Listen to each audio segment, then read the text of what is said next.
Okay, friends, back in the spot, guys. You guys know why you guys are here. Now, let me just be honest with you guys. I have a Vivor rolling mill that I got for, I think it was under $200, and I purchased it on Amazon, and I rolled a lot of silver out of it, and one day the top gear just seized on me. And then I took it apart, and then I put it back together, and then it worked. But I didn't put it back together right because I got the gears all messed up.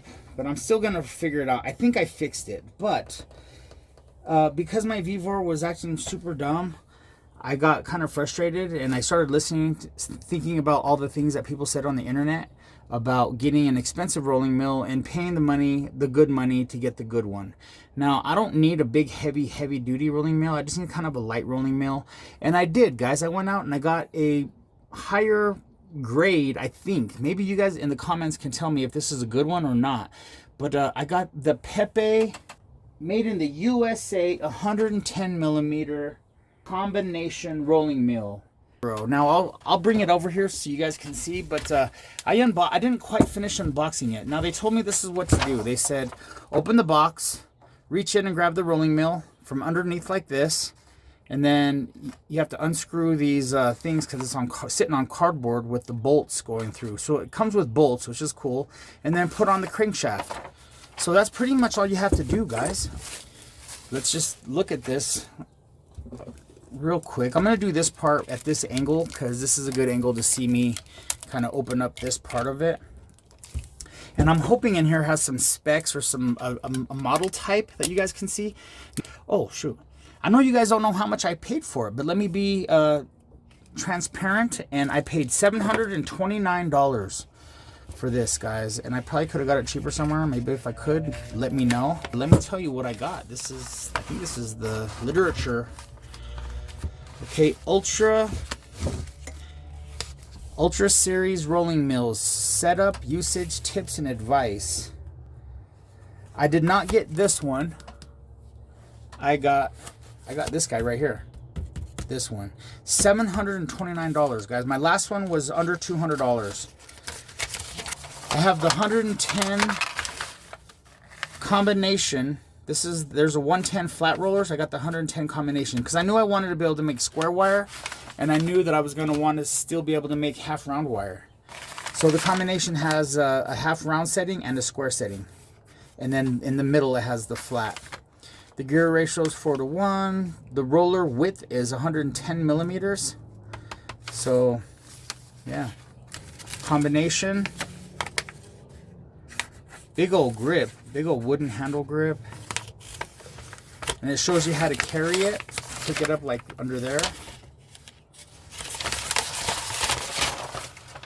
That shows you, it's describing that big paper.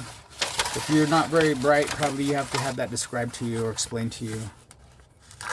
The T-bar, normal operation. Note, as you reduce thickness of your metal, it will typically increase in length quite dramatically. You may also see a slight increase in width, but it will be less notable.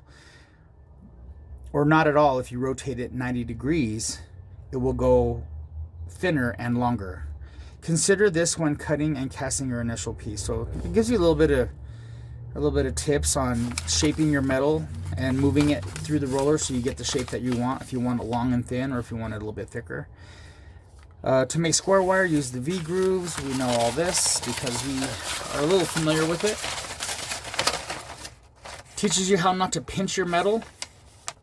You got to make sure your orientation is correct. When working with long, thin strips, it is possible to turn the metal 90 degrees and place it in the V-shaped grooves. You may notice that the bottom of the grooves are actually flat.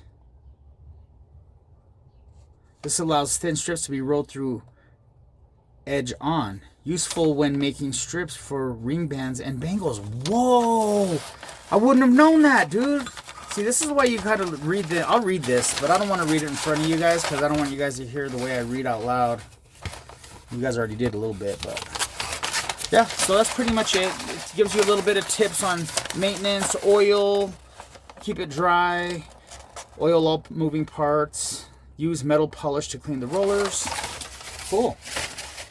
And this is the hardware that will get this onto the roller. And look how big that is. That's way bigger than my old one. Considerably bigger. Not way bigger, but considerably bigger. All right, let's get a different angle, and then we're going to look at the mill, and we're going to put it together. All right, friends. Yeah, buddy boy. So this is it. Comes with all wrapped up for protection. I want to... Let's take a look. All right, friends, are you guys with me? You guys have a good angle there?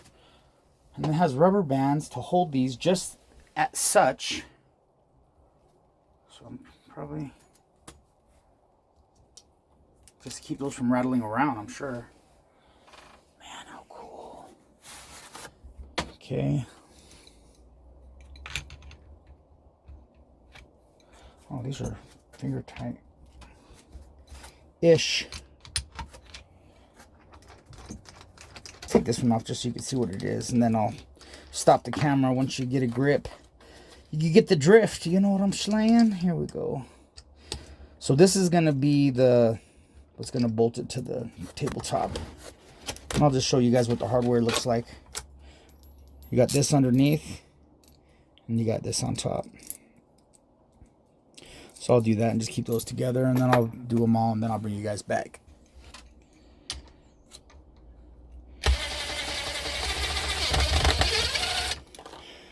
Work smart, not hard, friends, but wait until you're almost done till you're smart enough to remember to work smart. Yep. Life in the fast lane, friends. Okay, guys, so we got that last one off. I can remove this. And I don't know how heavy this is, but I'm guessing it's probably about 45 pounds. Probably 50 pounds. Yeah, buddy boy. So what's... Okay. Let's break the seal here. Oh, it was tight all the way. Cool, guys. All right, friends. So let's just talk about this real quick. Maybe in the comments, somebody out there that is happy for me and watching this, because if you already have a rolling mill, you're probably not watching this. But if you have one, and you've watched and you've had it for a long time, and you're good at maintaining and maintaining your rolling mill, will you give us a tip on how to store it? Do you put a plastic bag over it? Do you... Okay, these are very well greased. Very well greased. I'm assuming we would probably towel that off, or get a toalla and just kind of towel it down so it's smooth. So yeah, we got that. Then if you guys are right on this side, let's just make sure so you guys can see. How fun, man. This is so exciting. I'm glad you guys get to see this. But man, I understand, guys, $730, that's a lot of money. It's a lot of money for a lot of people. It's a lot of money for me. You know, but the way I think about it is, if I do like 2 of really awesome bracelets that take a long time, I probably can sell 2 or 3 bracelets and make that money back. And this is going to help me do it, guys. This is going to help me do it. And then, you know, when your clients get to see you when your clients know that you're hand pouring your silver, you're doing it old school, there's extra energy and extra love in their piece, and know that it's just like really fabricated from like molten silver, from like upcycled vintage silverware like I like to do. I think people appreciate that. And maybe, you know, it's kind of goes into like the whole thing of having custom work from a silversmith, or buying a silversmith's work and knowing the energy and the effort that it went into creating that. Because when you're pouring your own silver and rolling your stuff and making your own wire, and it's a lot of work, kids, and I think you guys know that. I'm just going to tap this in there, and then I'm going to put this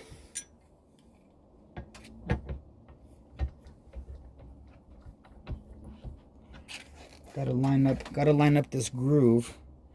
You guys can see that. The groove with this right here, it keeps it nice and there we go. Oh, that went in like a brand new Cadillac, friends. Oh, buddy.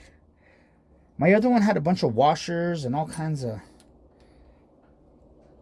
and this one is just very simple to put together. My Vivor was, I had to basically, well, you know, basically do the same thing, but there's a lot of different parts that are visible on the Vivor. These gears are smaller and more compact. So that's it right there, guys.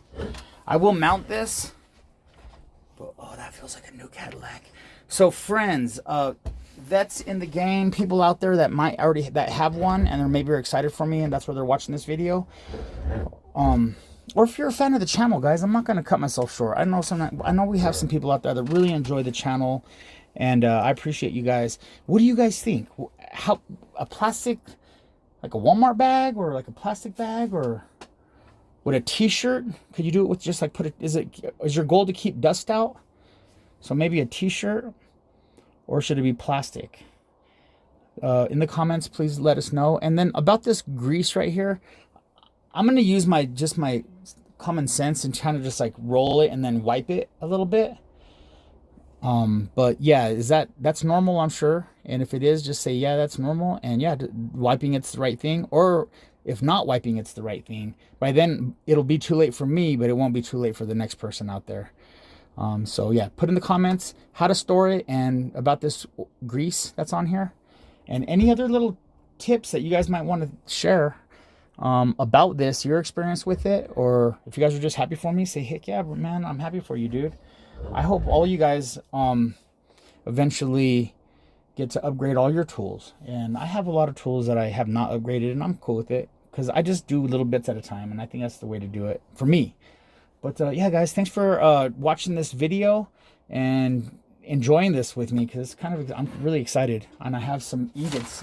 You guys see my other video, my most recent video, or one of my most recent videos, I poured this on a piece of sandstone or piece of rock, and I would really like to roll that out. This one I already hammered pretty hard. It has an indent in there. I don't know if maybe I can use that as part of the design. Maybe put a stone in there. But I like to make cuffs out of these. I also have this. Probably roll that into a nice little cuff. Look at little, and then I have this piece that I rolled. And I beat the crap out of it. In the mountains, I went to Black Canyon National Park and beat it on the Black Canyon. This says Black Canyon Energy in it, all in it.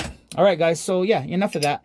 Thanks for watching. Subscribe, hit like on the way out. It really helps the algorithm. I'm trying to, you know, we're always trying to continue to grow in everything we do, and I am trying to continue to grow the channel. So, you know, the more people that can learn, and if maybe I might be speaking their language, everyone's different.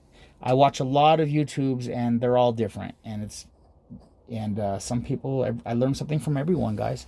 So that's what we're about over here on the wild streets. All right, kids, I'll see you guys later, man. Peace.